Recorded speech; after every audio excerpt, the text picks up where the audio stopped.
कि जब हम लोगों ने अक्टूबर से यात्रा शुरू की थी तो लोग ये आकर कहते थे कि महागठबंधन की सरकार बनी है और जैसा लोगों की आशंका थी कि कानून व्यवस्था इस सरकार में बिगड़ेगी वो होता हुआ दिख रहा है, क्योंकि फरवरी के बाद से जिन जिलों में भी मैं चल रहा हूँ, सिवान, छपरा और अब वैशाली, हर दिन लोग किसी न किसी के अपराध, किसी न किसी बड़े अपराध की आकर चर्चा करते हैं, बात करते हैं। तो निश्चित तौर पर समाज में एक भय का माहौल है और लोगों को ऐसा लग रहा है कि जो उनका डर था कि जंगल राज के दौरान जो अपराधियों की जो गतिविधियां थी, जो उनकी सक्रियता थी, वो कहीं ना कहीं वापस समाज में लौटता हुआ दिख रहा है। आनंद मोहन जी की जो रिहाई है उसका प्रश्न देखिए, उनकी जो रिहाई है और उस तरह के कई मामले हैं, मैं ये देखता हूं कि अंग्रेजी में एक वर्ड है capitulation, complete surrender. Nitish Kumar का complete capitulation as a chief minister and as a political leader, राजनीतिक नेता के तौर पर और प्रशासक के तौर पर नीतीश कुमार ने की छवि अब ये हो गई है, स्थिति ये हो गई है कि भाई मुझे मुख्यमंत्री बनाए रखो, जिसको जो करना है कर लो। और इसकी शुरुआत इस रिहाई से नहीं हुई है। ये दो बात, रिहाई पर तो मैं आता हूं, जब नीतीश कुमार ने महागठबंधन में अपना मंत्रिमंडल बनाया तभी मैंने ये टिप्पणी की थी। इस मंत्रिमंडल में 4 ऐसे मंत्री हैं जिनका नाम 2015 में भी आरजेडी की ओर से, राजद की ओर से प्रस्तावित किया गया था, लेकिन उनको इसलिए मंत्रिमंडल में उस समय शामिल नहीं किया गया था कि भाई इनकी दागदार छवि है, इनके रहते हुए आप सुशासन की बात कैसे कर सकते हैं। वही 4 लोग आज मंत्रिमंडल में नीतीश जी के अगल बगल बैठे हुए हैं। जो आनंद मोहन जी की बात है, रिहाई से 2 बात दिखती है। एक तो ये जो जात की राजनीति करने वाले लोग हैं, दलित और पिछड़ों की राजनीति करने वाले हैं, ये उन समाज के लोगों को देखना चाहिए। उनके सामने ये बिल्कुल नंगे हो गए। जिनकी हत्या हुई, जिनकी दुखद मृत्यु हुई, वो गरीब घर का एक दलित समाज का लड़का था। उसके मामले में भी जहां आपको वोट का लाभ दिखता है तो आप दलित, वंचित, पिछड़े सब नाराबाजी आप भूल गए। तो ये दिखाता है कि कैसे दलितों और पिछड़ों के नाम पर राजनीति करने वालों की चिंता अपनी है, अपने परिवार की है, अपने वोट की है, ना कि दलितों और वंचितों और पिछड़ों की है। और दूसरा जो मैंने ये कहा कि कुर्सी पर बने रहने के लिए जिसको जो करना है कर लो, हमें मुख्यमंत्री बनाए रखो, ये 2 बात प्रमाणित करता है। बात किसी व्यक्ति विशेष आनंद मोहन की नहीं है। आप देखेंगे कि ये और बढ़ेगा और लोग भी इस तरह के डिमांड करेंगे। और जो नीतीश कुमार की हालत है, कोई भी चीज वो चाहे समाज के लिए अच्छा हो या खराब हो, जब तक उनको ये लग रहा है कि हमारी कुर्सी, हमें पद पर बने रहने में इसमें आसानी है, तो भैया जिसको जो करना है कर लो। अफसर को लूटना है लूट लो, ठेकेदार को लूटना है लूट लो, बालू माफिया, शराब माफिया जो करना है कर लो, हमको मुख्यमंत्री बनाए रखो। बिहार में वीरेंद्र शास्त्री जी कथा के विवाद किसके लिए? वीरेंद्र शास्त्री बागेश्वर धाम के।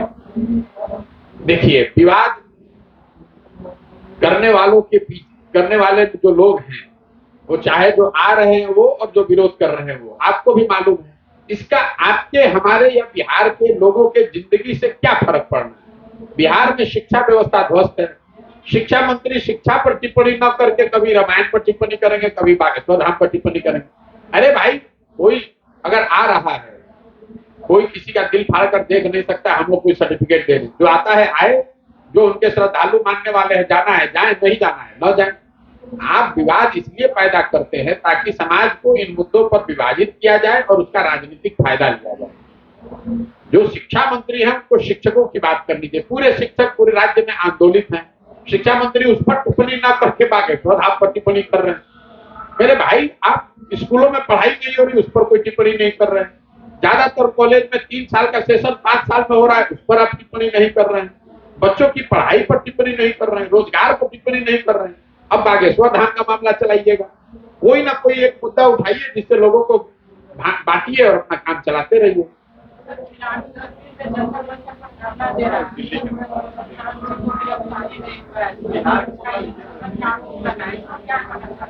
भैया, हम ये कहना चाह रहे हैं कि अगर खिलाड़ियों की मांग है तो उसकी निष्पक्ष जांच होनी चाहिए। निष्पक्ष जांच होने के लिए जो सामाजिक जीवन में एक सुचिता का जो मापदंड है कि जिस व्यक्ति पर भी आरोप लगा है वो सही है गलत है वो तो जांच में पता चलेगा, उस व्यक्ति को उस पद से छोड़ देना, उस पद को छोड़ देना चाहिए ताकि निष्पक्षता से इसकी जांच हो सके।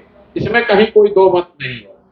उनके अपनी पार्टी के माननीय लाल कृष्ण आडवाणी जी ने हवाला केस में आपको याद होगा डायरी में एक नाम आया था तो उन्होंने पद छोड़ दिया था कि भाई पहले इसकी जांच हो जाए, जब मुक्त हो जाऊंगा तब वापस आऊंगा।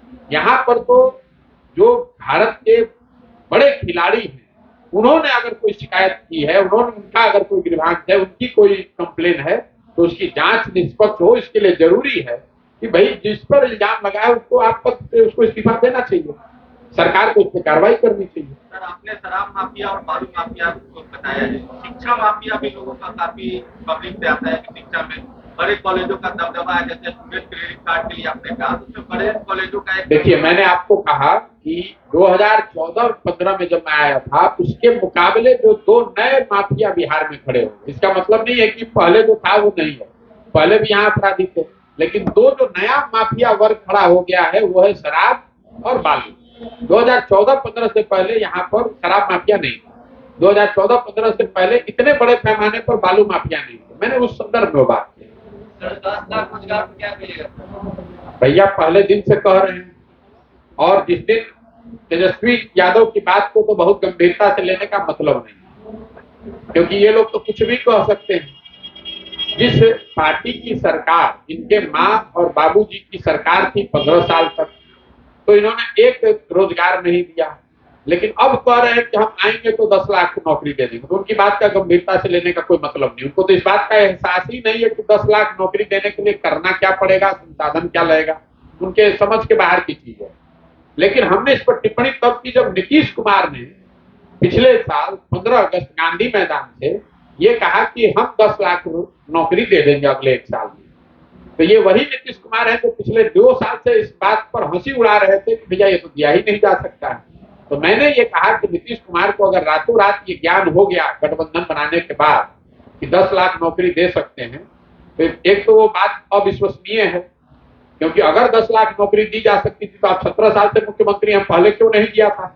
लेकिन मान लीजिए कि अब आपको ज्ञान हुआ है, तो हमने उस समय भी कहा और आज भी दोहरा देता हूं, अगर 1 साल में, मतलब 15 अगस्त से शुरू हुआ, अगस्त तो अभी 4-5 महीने रह गया है, 1 साल में सरकार 10 लाख नौकरी सरकारी अगर दे दे, तो मैंने ये कहा ये पूरा अभियान उनके समर्थन में वापस लेंगे।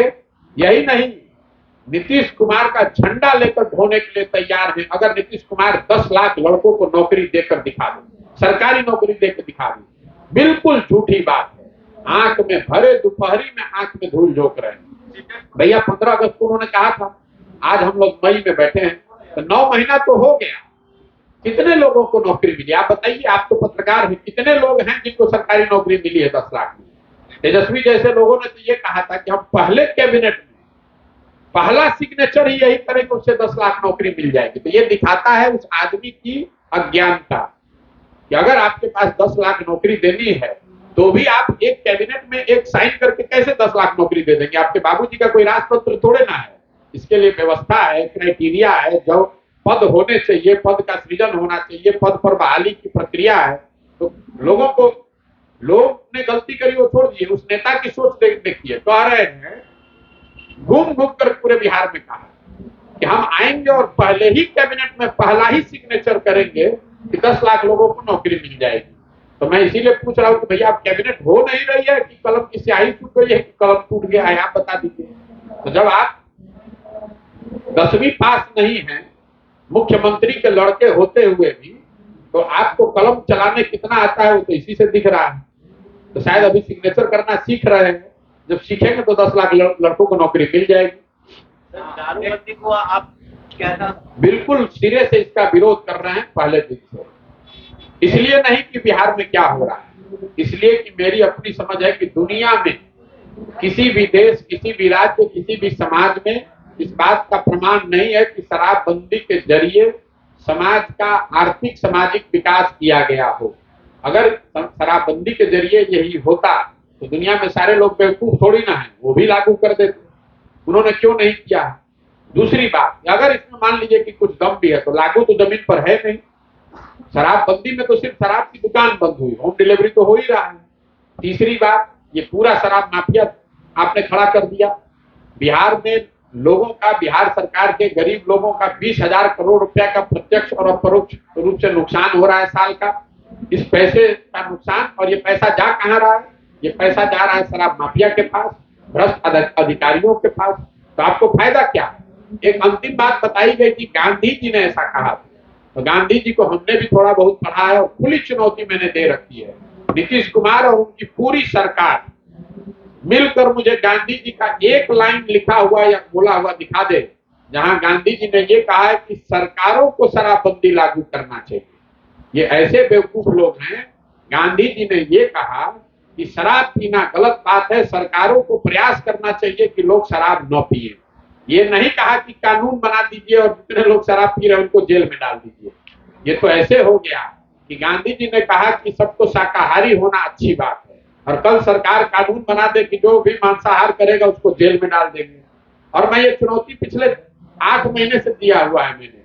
नीतीश कुमार ने अगर गांधी को पढ़ा है या किसी भी उनके साथी ने पढ़ा है, तो हम तो वो लाइन दिखा दें कि जहां गांधी जी ने कहा है कि भाई सरकारों को मैं कहता हूं कि वो शराबबंदी कानून बनाकर शराबबंदी लागू करें। तो यही है, आधा पढ़ा लिखा आदमी अंधे में काना राजा, अपने आप को ज्यादा होशियार समझने वाले लोगों की यही दशा होती है। नीतीश कुमार जी बहुत पढ़े लिखे व्यक्ति हैं, लेकिन वो बिहार के एकमात्र पढ़े लिखे व्यक्ति नहीं है। उनके अगल बगल सब अपने अनपढ़ों को बैठा रखा है और अपने आप को समझते हैं कि हम ही सबसे होशियार हैं। अरे भाई, आप होशियार हैं तो दूसरे लोग भी तो बिहार में पढ़े लिखे समझदार हो सकते हैं। आप राज्य के मुखिया हैं, राजा हैं, आपको उनसे राय विचार करना चाहिए, समझना चाहिए विषयों को, हर चीज में कि मुझे ही सब आता है, दूसरे को कुछ नहीं आता है। अरे भाई, अगर आप ही को कुछ सब आता है तो 17 साल से आप बिहार में हैं।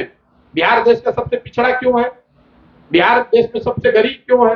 बिहार के बच्चे क्यों पूरे देश में मजदूरी करने जा रहे हैं? अगर सब आप ही को आता है और आप काम कर ही रहे तो 17 साल कोई छोटा समय तो है नहीं। पूरी 2 पीढ़ी निकल गई लोगों की, और फिर भी आप दावा किए जा रहे हैं कि आप ही को सब आता है, दूसरे को कुछ आता ही नहीं है। जैसा कि अभी आपने बताया सर कि बिहार की मूलभूत समस्या जो है करीब करीब आपने सब बता दिया, और सारा ग्राउंड में एकदम बिल्कुल ये सही भी है। तो अक्सर मैं यह सुनते आ रहा हूँ कि आप बताते हैं कि मैं बिहार के राजनीति में नहीं आऊंगा, बिहार का राजनीति नहीं करूंगा, तो फिर ये सब समस्या के लिए भैया ये समस्या कैसे सुधरेगी? सुधरेगी इससे नहीं कि प्रशांत किशोर आ जाए, कि तेजस्वी यादव आ जाए, कि मोदी जी आ जाए। सुधरेगी तब जब समाज में इस बात की चेतना होगी कि ये आपका और आपके बच्चों के भविष्य का सवाल है। जब तक आप जाति पर, धर्म पर, राम मंदिर पर, भारत पाकिस्तान पर, पुलवामा पर नेताओं का चेहरा देखकर वोट देते रहेंगे, अपने विषयों पर वोट नहीं देंगे, तब तक बिहार सुधर नहीं सकता। यही बात इस अभियान के मूल में है कि गांव गांव जाना, लोगों को ये बताना कि आपने दलों को, विचारधारा को और बेफजूल के मुद्दों पर वोट दिया है। एक बार अपने बच्चों के लिए वोट दीजिए, उनके शिक्षा और रोजगार के लिए वोट दीजिए। मैं हर गांव में ये वोट करवाता हूं। अगर आप देखेंगे मेरी सभाओं को, और लोगों से पूछता हूं कि आप अपने दिल पर हाथ रखकर अपने बच्चों के नाम पर बोलिए, अगर आपने जीवन में कभी शिक्षा के लिए वोट दिया है। और अभी तक हमको कोई आदमी 2500 गांव में नहीं मिला जो हाथ उठाकर बोला हो कि ना भैया हम शिक्षा के लिए वोट देते हैं। मैं यही बता रहा हूं कि आपकी समस्या शिक्षा है, आपकी समस्या रोजगार है, लेकिन आप वोट दे रहे हैं 5 किलो अनाज पर, वोट दे रहे हैं राम मंदिर पर, वोट दे रहे हैं भारत पाकिस्तान पुलवामा पर। तो जिन विषयों पर आप वोट दे रहे हैं वो आपको थोड़ा कम या ज्यादा मिल रहा है। ये लोकतंत्र की ताकत है। जिस विषय पर लोकतंत्र में आप वोट दीजिएगा वो चीज आपको मिलेगी। लोग बिहार में वोट पड़ा है जाति के नाम पर, तो बिहार में घर घर जाति की चर्चा हो रही है, जाति की गणना हो रही है। बिहार में लोगों ने वोट दिया 5 किलो अनाज के नाम पर, तो बिहार में चाहे जितना भ्रष्टाचार चोरी हो, 1 किलो चोरी करके 4 किलो अनाज मिल ही रहा है। आपने बिहार में, आपने वोट दिया घर घर बिजली आने के नाम पर, तो घर घर बिजली आ ही गई है, बिल चाहे 6,000 आए चाहे 8,000 आए।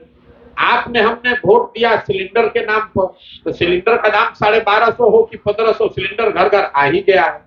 हमने वोट दिया मोदी जी का चेहरा देख के, तो हमारे आपके बच्चों का चेहरा भले मुरझाया हो, मोदी जी का चमकता हुआ चेहरा और खुला हुआ सीना आप और हम रोज टीवी अखबार में रोज देखने को मिल ही रहा है हम लोगों को। आपने हमने वोट दिया है गुजरात में विकास की कहानी सुन के, तो गुजरात में विकास हो ही रहा है और वहां के फैक्ट्रियों में हम लोग के बच्चे जाकर मजदूरी कर ही रहे हैं। तो जिन चीजों पर बिहार के लोग वोट कर रहे हैं वो चीज आपको और हमको मिल रही है, लेकिन हम लोग शिक्षा के लिए वोट नहीं कर रहे हैं, अपने बच्चों के रोजगार के लिए वोट नहीं कर रहे हैं, यहाँ फैक्ट्री लगे, यहाँ किसानों की हालत सुधरे, इस पर वोट नहीं कर रहे हैं, तो मिलेगा कैसे। इसीलिए इस बात को जाकर गांव में समझा रहे हैं कि अगर आप, उदाहरण के तौर पर मैं बताता हूं कि 500 रुपया लेकर वोट दीजिएगा और फिर सोचिएगा कि मुखिया जी आकर ईमानदारी से पंचायत चलाएंगे, कैसे संभव है। आप कह रहे हैं कि 500 रुपया लेकर आपने वोट दे दिया और हम जब गांव में जाते हैं तो कह रहे हैं मुखिया बड़ा चोर है। अरे भाई, जब चोरी तो आपने शुरू की है, आप 500 रुपया लेकर वोट दिए तो 20,000 रुपया लेकर आपको आवास दे रहा है। तो जब तक समाज में सुधार नहीं होगा, समाज में चेतना नहीं आएगी, तब तक ये व्यवस्था नहीं सुधर सकती और यही जन सुराज अभियान का पूरा मूल उद्देश्य है। ठीक है भैया, बहुत बहुत धन्यवाद।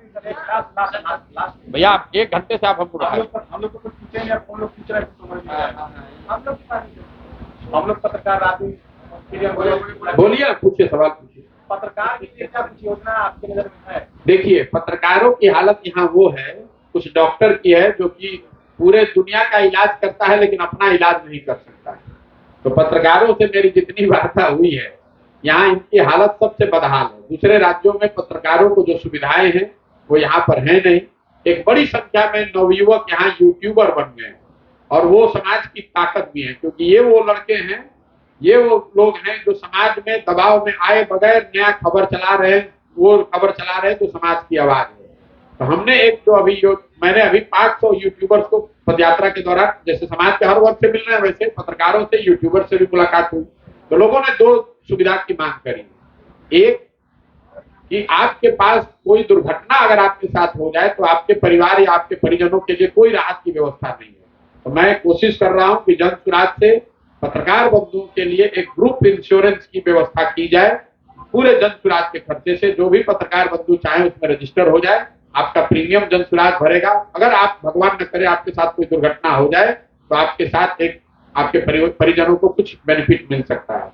दूसरा, पत्रकार बंधुओं ने ये सवाल किया था कि आपके खिलाफ जो केस कर दिए जाते हैं, मुकदमे कर दिए जाते हैं, उस पर कोई सहायता मिल सकती है क्या। उसमें दिक्कत खाली ये है कि जो एक्रेडिटेड पत्रकार है, और बहुत सारे लोग हैं जो यूट्यूबर खुद से हैं, तो पत्रकारिता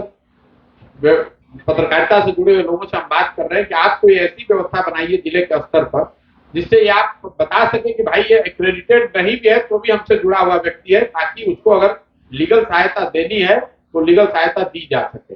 इन दोनों मुद्दों पर।